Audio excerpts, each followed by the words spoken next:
તો સ્વર્ગ પાસે લખ્યું હતું એવું બકા તકલીફ તો રહેવાય.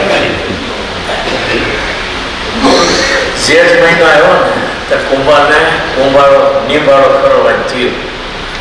ભગવાનને પ્રાર્થના કરી, હે ભગવાન વરસાદ ન આવે તો સારું હોય. તો પટેલને વાવણી થઈ હતી કે હે ભગવાન વરસાદ આવે તો સારું હોય. આમાં ભગવાન હલવાય એનો શું કરવું? એટલે આ જગતમાં એક ભગવાન છે, નહીં બે ભગવાન ન હોય. તંત્ર જગતમાં આપવું ને એનું બહુ કઠણ છે. એ તો ભગવાન કે આપણને હોય તો હાથે ઠેકાણે કરી. બ્રહ્માંડ સ્વામી એકવાર કહ્યું, મારે તમે ભગવાનથી મજા આવી છે ને. ભગવાન કે તમારે થવું છે તો થઈ. થોડી વાર સત્તા આપું કહેજો કહેતા હોય છે. થોડી વાર ભગવાન પણ સત્તા આપે ને તો બધા મળ્યા નરકના ગુણ દેખાડ્યા, પાપીઓ મળ્યા દેખાડ નાખવાના બધા નરક માગે છે. એને ખાવાનું ન હોય. મહારાજજી ગવા તમારું ભગવાન પૂછ્યા મેરે કોણ ભોગવશે? હવે બ્રહ્માંડ છે કે મારે રાખો તમે ભગવાન ભગવાન જોતું. ખાટકીને ભૂખ્યો ન હોય તો એ ભગવાન સમજે. આપણે ભગવાન ત્યાં તો ખાટકી મારી મારી તોડી નાખી ખાવાનું ન હોય. આ ભગવાને જે મોટા દિલનો છે ને તે જીવના ગુનાને લેટગો કરી કરીને ગાડું નાખ્યા કરે. એટલે ભગવાન કહેવાય છે ને કરતા હરતા ભગવાન. લાડવા એ આપે, ભૂલ કરો તો લે એ મારે.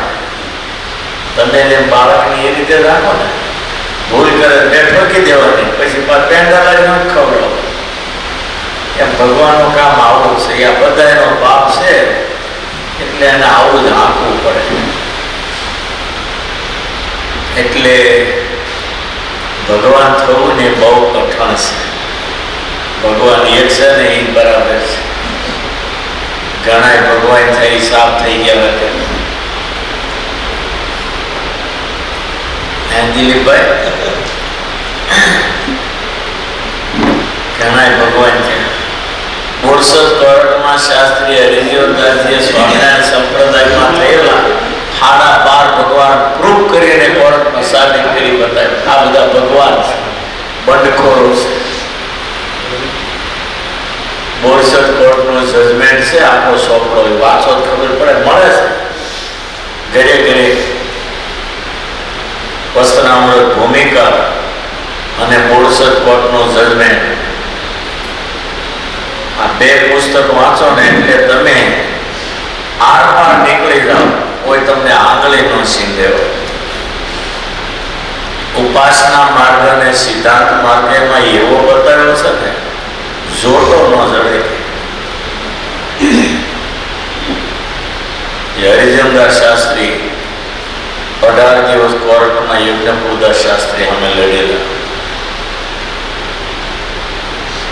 સરદાર વલ્લભભાઈ એ સરોવરમાં થયા, શાસ્ત્રી હરિજીવનદાસજી સરોવરમાં. બહુ મહાન વિદ્વાન હતા.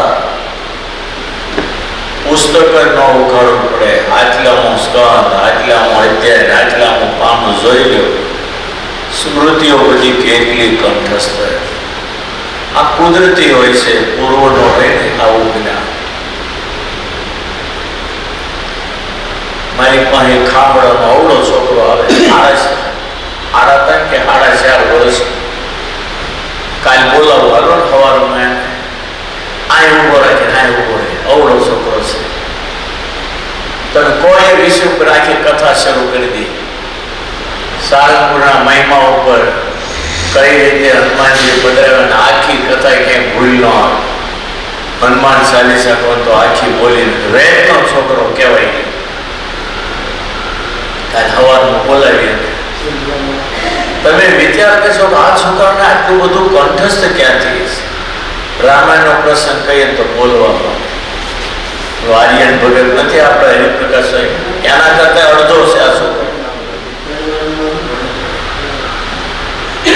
ભણવા એથી દાખલ નથી થયો અને આખી હનુમાન ચાલીસા કંઠસ્થ બોલી જાય. ઉચ્ચારમાં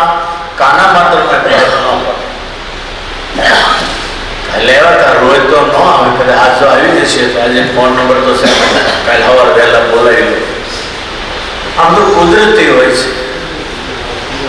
અંબાણી જન્મમાં કાંઈ નહોતો, સીધા અબજો કરોડપતિ થઈ ગયા. એના બાઈકમાં પૂર્વ જન્મનું લખેલું હોય ને તો જ મળે.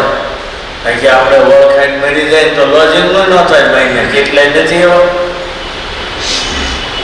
એટલે મોટા પુરુષો એમ કે જે કર્મ કરો ને 7 વખત વિચારીને કરો. આજે કર્યું તો કાલે ભોગવે ચડ્યો. સારું કરશો તો સારું ભોગવવાનું, મોડું કરશો તો મોડું ભોગવવાનું. પછી ઘણાને જોઈ કે આ બિચારો બહુ ભગત પણ આટલું બધું દુઃખી કેમ?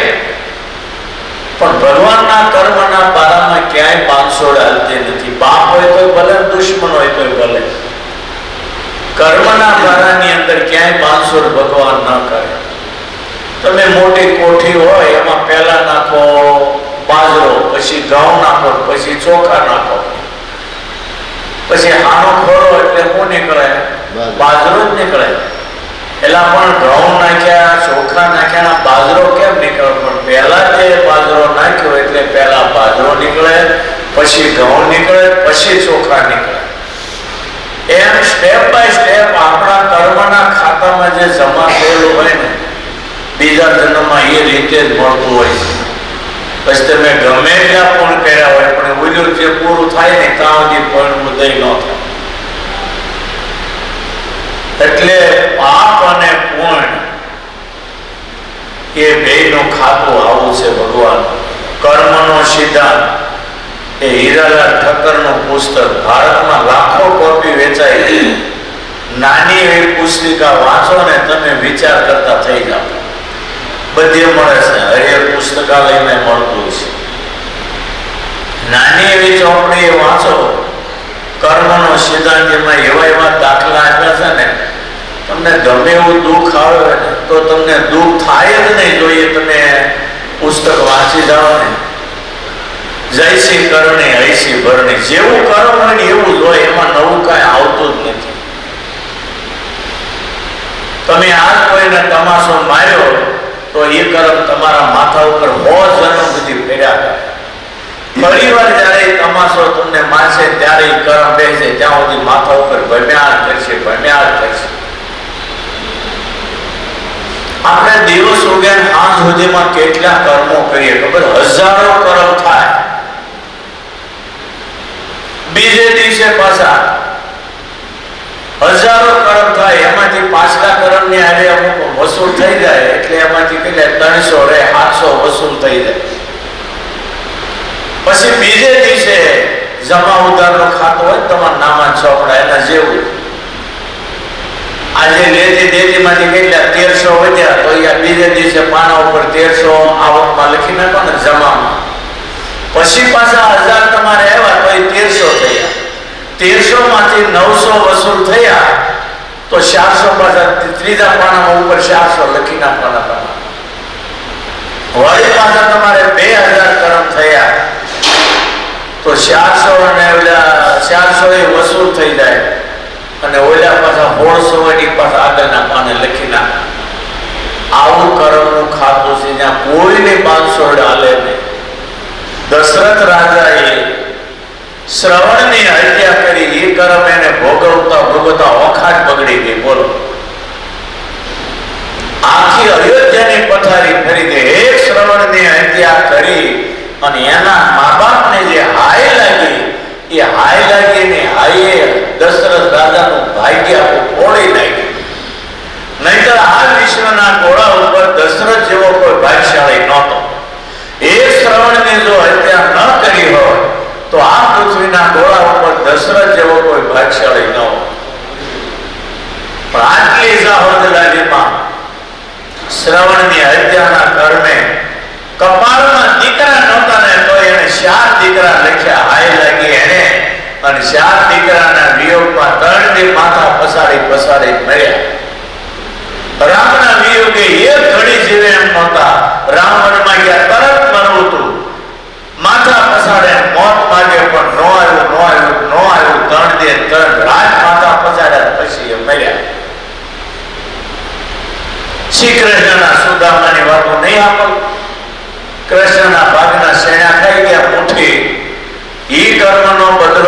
ભોગવતા ભોગવતા એવું અન્ન અને દાંતને વેર થયું, ખાવાનું ધાન ન રહ્યું ઘરમાં. કેટલી ગરીબાઈ, કેટલી ગરીબાઈ. આ ભગવાનનો જીગરી જન દોસ્ત સુદામા, છતાંય પણ કર્મના બારામાં મિત્રને કેવું કર્મ ભોગવવું પડ્યું. એટલે મોટા પુરુષો કહેતા, જે કર્મ કરો ની 7 વખત વિચાર કરો. આજે તમારા 2 લાખ ચોરી લીધા તો એ જિંદગીમાં મને કે હક નહીં આવે દે, જીવું ત્યાં આવે. માટે અનિતિનો પૈસો કોઈ દિવસ ઘરમાં ન હોય ને એનું બહુ ધ્યાન રાખ. શાસ્ત્રોમાં લખ્યું છે, અન્યાયનો પાર્જિત દ્રવ્યમ 10 વર્ષાણી તિષ્ઠતિ પ્રાપ્તે તો 11 વર્ષે સમૂલંતુ વિનશ્ય. અન્યાયનો પૈસો તમારા ઘરમાં આવે, જો કે 7 લાખ રૂપિયા નીતિના હોય, પણ 2 રૂપિયા અનિતિના ઘરમાં આવ્યા એટલે 7 લાખની આરે દોસ્તી કરી લે.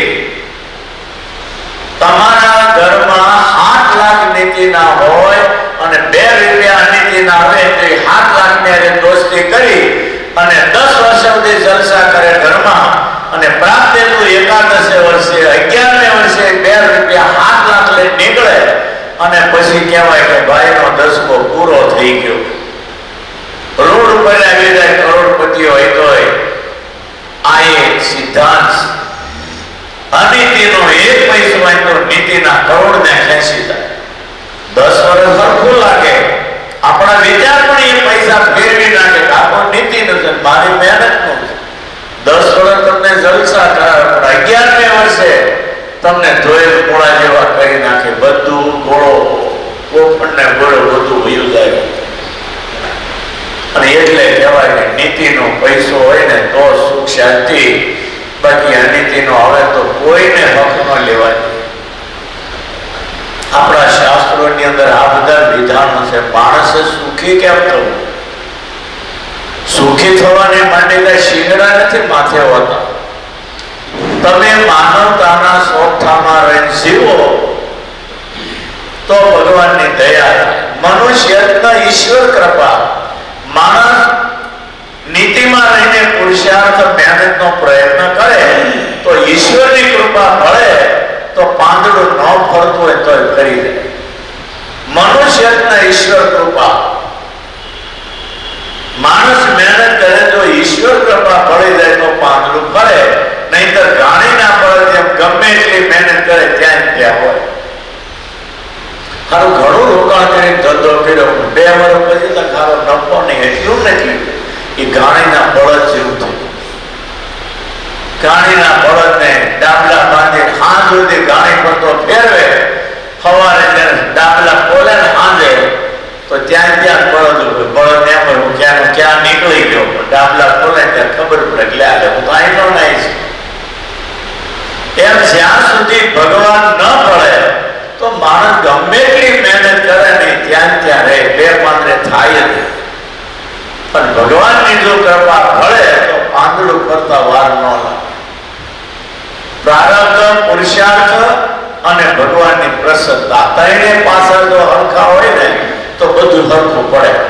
પ્રારબ્ધમાં હોય તમે પુરુષાર્થ કરો અને ભગવાનની કૃપા થાય ને તો 2 પાંદડે થતા જરાય વાર ન લાગે.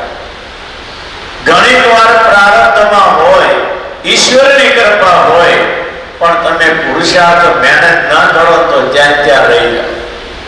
એટલે સુખી થવામાં 3 વસ્તુ મહત્વની: પ્રારબ્ધ, પુરુષાર્થ અને ભગવાનની પ્રસન્નતા.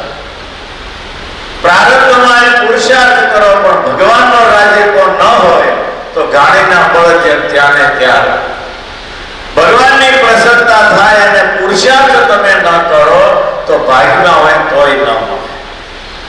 એટલે આ 3 વસ્તુનો સુયોગ હોય તો જ હરખું પડે. સુખી થવા માટેનું આ સાધન. અને આપણા સત્સંગમાં તો શિક્ષાપત્રી પ્રમાણે વર્તો એટલે સુખી સુખી સુખી, કોઈને પૂછવાનું નહીં. અને પછી ભગવાનનું ભજન કરો ને એટલે એવી મજા આવે, એવી મજા આવે. અને વાત કહું તમને, ટેન્શન મગજમાં ન હોય તો તો જ ભગવાન ભજવાનું સુખ આવે. ટેન્શન હોય ને તો ગમે એટલી માળાને જ્ઞાન ગમે ત્યાં મંદિરમાં બેવાનો હક ન આવે. આજે રસ્તા ઉપર તમે કોઈને બાજ્યો અડધો કલાક અને બે ઠોકી દો એને, તમારું ઘર થાય બાજ્યા પછી તમે આ માળા દો તો શું વિચાર આવે? ભગવાનની મૂર્તિ યાદ કરવા જાવ ને તો યાદ ન આવે. એ તરફ બોલ્યું તો કમ્પાઉન્ડ દેખાયા કરે, પાખડા હોય ને એ જ દેખાય. એટલે મન શાંત હોય, બધી વાતે હરખું હોય ને તો ભગવાન ભજવાની બહુ મજા. આપણા સત્સંગમાં એ સુખ મહારાજે કરી દીધું. એટલી સરસ શિક્ષાપત્રી લખી અને એમાં લખ્યા પ્રમાણે જીવન જીવે તો કોઈ હરકત ના આવે અને ભજન ભજવાનું એવું સુખ આવે.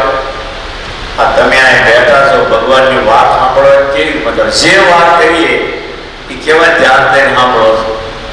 પણ કાલે 2 લાખનું પડીકું ખોવાઈ ગયું, આજે બેઠા હો તમે ગમે એવી વાત કરું તો એ વાતમાં ધ્યાન દે, પેલું પડીકું ગયું હોય એ યાદ આવ્યા કરે. એટલે આપણે શાંતિથી ભગવાનની કથા સાંભળીએ કરીએ કે બેઠા છીએ, એ ભગવાનની દયા સમજી લેજો. નહીં તો આ જગત છે ને ઊંટના બેસના જેવું છે, એક કે વાતે હક ન આવે, વચ્ચે જ કોઈ તમે શું કરો. એટલે આમાં ભગવાનની દયા હોય ને તો જ પ્રારબ્ધ અને પુરુષાર્થ કામના, નહીતર પ્રારબ્ધ પુરુષાર્થ શું કરવાનો? જેને માણસનો અવતાર આપ્યો એને ભૂલી જઈએ તો શું ક્યાંથી આવે? તમારા મા બાપે તમને ભણાવી ગણાવી, મજૂરી કરી, રૂપિયા લાવી, ફી ભરી ભણાવી ગણાવી અને સાહેબ બનાવી દીધા, તમે બંગલામાં રહો, પછી મા બાપને કાઢી મૂકો તો એ તો બિચારા ન બોલે, પણ ઈશ્વર તમને માફ કરે ખરા? બહુ મહત્વની વાત સમજવા જેવી છે. શેષે કર્મેણ ભીરતિ સંસિદ્ધિ લભતે નરઃ. આ ગીતાજીનો શ્લોક છે. ગુજરાત સમાચાર ઉપર પેલા રોજ લખાઈને આવતું આ ગીતાનું છે. જે માણસ પોતપોતાની ફરજ અદા કરે છે એ સિદ્ધિઓને પ્રાપ્ત કરી શકે છે. આવો એ શ્લોકનો અર્થ. શેષે કર્મેણ ભીરતિ સંસિદ્ધિ લભતે નરઃ. એટલે આપણે આપણી ફરજ બજાવીએ, નીતિમત્તાના ધોરણથી જીવીએ, માનવતાના સ્વભાવમાં જીવીએ તો કોઈ દિવસ દુઃખ આવે. આડોળું વેતરીએ છીએ ત્યારે જ આ બધી ઉપાધિઓ થાય છે. અત્યારે તમને કોઈને કાંઈ ટેન્શન ખરું? કાલે 2 જણા બાથી બગડાટી બોલાવીને આવજો ને પછી જુઓ તમારું મન કેવું સડોળે છે.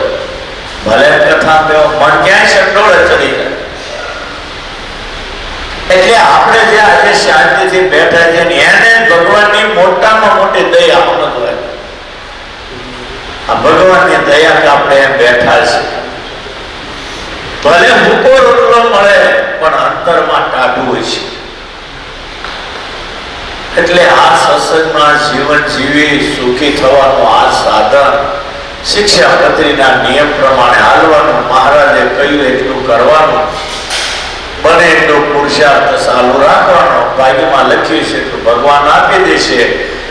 ખાઈ પીને મજા કરો, ભગવાનનું ભજન કરો. જૂના જમાનામાં કાઠિયાવાડની અંદર ગામડામાં કાંઈ માથાકૂટ હતી.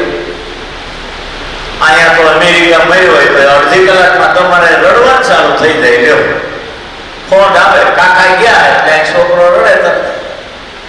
અને એ વખતે તો કાંઈ નહોતું. કાઠિયાવાડના દાદાઓ જઈ જઈને કદાચ 5 કે 2 ગામ કે 5 ગામ દૂર ગામ હોય ત્યાં હદા હોય ત્યાં મળે તો બાળી નાખે. બીજેથી સમાચાર આવે ત્યારે રડવાનું. અત્યારે અડધો કલાકમાં રડવાનું. લ્યો સારું થાય તો અડધો કલાકમાં સમાચાર મળે, મોડું થાય તો અડધો કલાકમાં સમાચાર. મોડું ન થાય ત્યારે અત્યારે રોજ એકાદા મરણના સમાચાર મળે. પેલા તો 12 મહિને એકાદા મળતા કે લાંબુ હતું જ નહીં. અત્યારે કેટલું થઈ ગયું નજીક, આખી દુનિયા અથડેમાં આવી ગઈ. એમાં મોબાઈલ થયા પછી તો હું વાત. એટલે શિક્ષાપત્રી પ્રમાણે હાલે તો વાંધો ન આવે. મહારાજે કેવા કેવા નિયમો આપ્યા. પુત્રને મિત્રની સાથે લેતી દેતી કરો તો કેવળ બોલી ના કરવી, રૂડા અક્ષરે નામું લખ.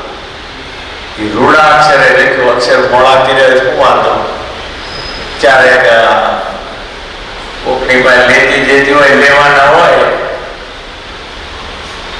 તો 800 લેવાના કે જો આમાં એકડો લખેલો છે, 600 વયા જાય ન વયા જાય. એટલે મહારાજ કે રૂડા અક્ષરે નામું લખો. એમાં ગોટાળો થયો હોય તો 700 એનો એકડો થઈ જાય. ઓલો કે આમાં જો લખ્યા 1000 લખ્યા, 700 ક્યાં લખ્યા?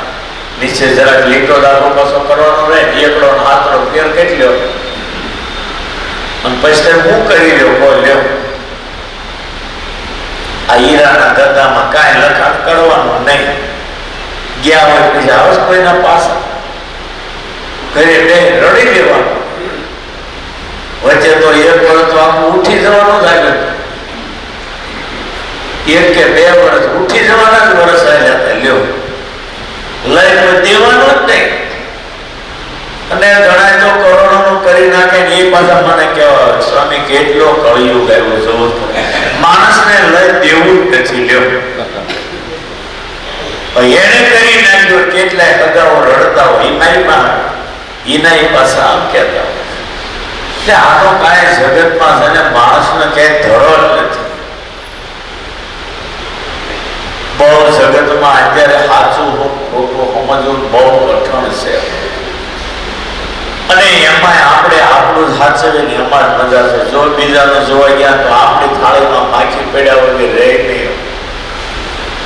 અને ઉપાધિઓ છે ને એ હારી કપાળમાં લખ્યું હોય, તમે ઘરમાં બેઠો ત્યાં આવી ઉભી રહ્યો. કેટલા દાખલા એવા છે. શાંતિથી ઘરમાં બેઠો ઉપરથી કાંઈ પડે ને પગ ભાંગી જાય, દવાખાને લ્યો 2 મહિના ખાતો. કોઈને નડવા ગયો તો ઈ કો લ્યો. એટલે આપણો ભરતભાઈ સવાણી આવે બિચારા 2 મહિના ખાટલો છે. ગાડીને ટોળું ભરાણ પગ ભાંગી ગયું. કાલે હું જોવા ગયો તો 2 મહિના બિચારા પથારી ફોન, કાંઈ નહીં લેવા દેવા, કોઈને નડેલો નહીં માણસ. પણ કઠણાઈ જે કપાળમાં લખી હોય એટલે કહેવાય છે ને મોંમાંથી ભાલા નીકળે, કઠણાઈ હોય. એટલે બહુ સાચવીને જાળવીને જીવન જીવવા જેવું છે. અને રોજ ભગવાનને પ્રાર્થના કરવી, હે ભગવાન અમે ગમે એવા ગાંડા ઘેલા પણ અંતે તારા છીએ, અમે ભૂલી જઈએ પણ હે પ્રભુ તું ન ભૂલતો.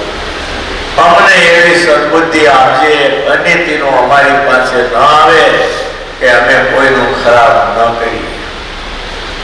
એટલે જિંદગી એટલી સરસ ભગવાને જીવવા માટે આપી. ગઈકાલે મેં કહ્યું ભગવાને કેવો આશીર્વાદ આપ્યો. સર્વે સુખીન સંતુ સર્વે સંતો નિરામય સર્વે ભદ્રાણી પશ્યંતુ મા કસ્ય દુઃખ ભાગ ભવે. આ જગતની સૃષ્ટિ સર્જી ત્યારે ભગવાને આપણને બધાને જીવ પ્રાણી માત્રને આશીર્વાદ આપ્યો. સર્વે ભદ્રાણી પશ્યંતુ, સર્વનું કલ્યાણ થાય, મા કસ્ય દુઃખ ભાગ ભવે.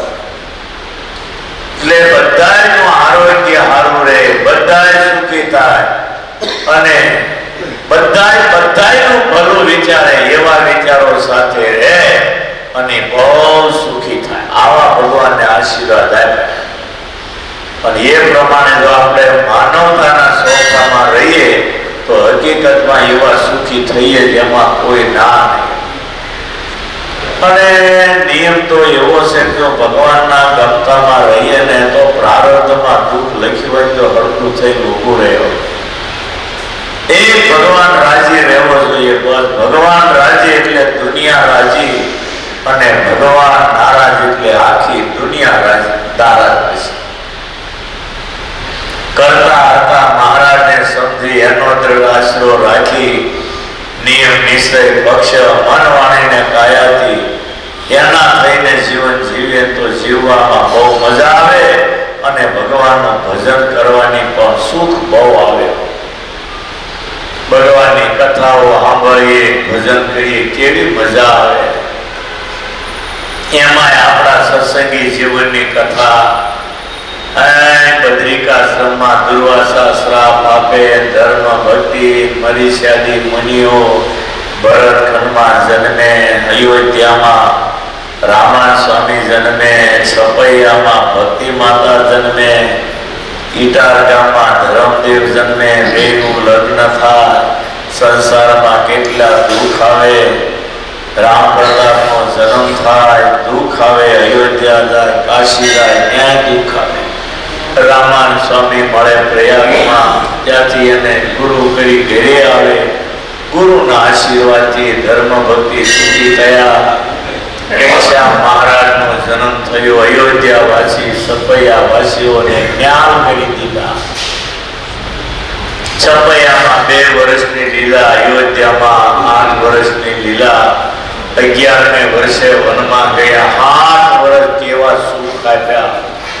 જગતમાં મહાત્માઓ હાડ ગાળતા હતા, એને દર્શન દીધા. આસામની અંદર 9 લાખ યોગીઓને 9 લખા પહાડ ઉપર દર્શન દીધા.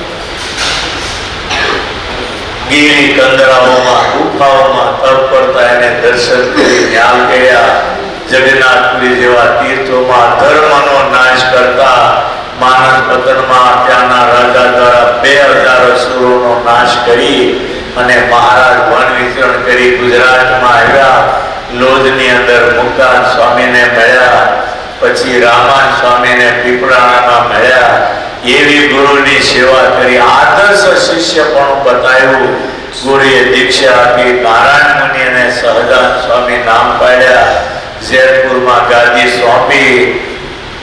ભણેણીમાં રામાનંદ સ્વામી ધામમાં ગયા અને સોરઠની ભૂમિમાં વિતરણ કર્યું. કોઈ ગામમાં 5 દિવસ, કોઈ ગામમાં 10 દિવસ, ગામડે ગામડે વિતરણ કરી. મહારાજે એવું ધર્મને પોષણ આપ્યું અને વિતરણ કરતા કરતા મહારાજ સરદાર આવ્યા, ત્યાંથી ગઢડા આવ્યા. દાદા ખાચરના દરબારને પોતાનું ઘર માન્યું. એ પરિવારને વશ થયા અને ગઢડામાં રહી મોટા મોટા ઉત્સવ સમયાઓ કર્યા. લાખો ભક્તો ગઢડામાં આવ્યા અને એને મહારાજે જે સુખ આપ્યા, શું એનું વર્ણન કરું. એવો સત્સંગ ઉભો કર્યો. 500 સંતોની હારમાળ તૈયાર થઈ. ગામડે ગામડે સંતોએ વિતરણ કર્યું. અજ્ઞાનીએ દુઃખ દીધા, અંતે ભાગ્યા અને સ્વામિનારાયણ સંપ્રદાયનો સૂરજ એવો હિલોળે ચડ્યો અને આજે લાખો હરિભક્તો આ સત્સંગમાં ભગવાનનું કેવું ભજન કરે છે. ભુજનો ઉત્સવ, ગઢડાનો ઉત્સવ અને વડતાલનો ઉત્સવ જેને જોયો છે એને ખબર છે. લાખોની સંખ્યામાં ભક્તો વડતાલમાં આવ્યા. ગઢડાના ઉત્સવમાં લાખો આવ્યા. ભુજના ઉત્સવમાં 1.5 લાખની સભા. વડતાલના દ્વિશતાબ્દી ઉત્સવમાં લાખ માણસની સભાઓ. કાલે એક ભાઈનો ફોન આવ્યો, બહુ મોટો ને સારો માણસ. મને કે સ્વામી, આ લાખો માણસ વડતાલમાં હતા, ભુજમાં હતા, પાણીથી પૂરું ન પડે એને બદલે શેરડીનો રસ ને સંતરાનું શરબત મફત જેટલો માણસ આવે એને મળતું તો આ ભગવાનનો આથી મોટો ચમત્કાર બીજો કયો જોવો આપણે. 10 મિનિટ કાલે ભાઈએ મને વાત કરી, નામ ભૂલી ગયો કોનો ફોન આવ્યો હતો, પણ એ હરિભગત એવો મણી જેવો ને એને વાત કરી. અને હકીકત તમે વડતાલનો ઉત્સવ જોયો છે. 3 લાખ માણસને ગુલાબ જાંબુ જમાડ્યા અને એ પાછા એકદમ સારામાં સારા ગુલાબ જાંબુ રસોઈયા એવું કામ કરતા હતા.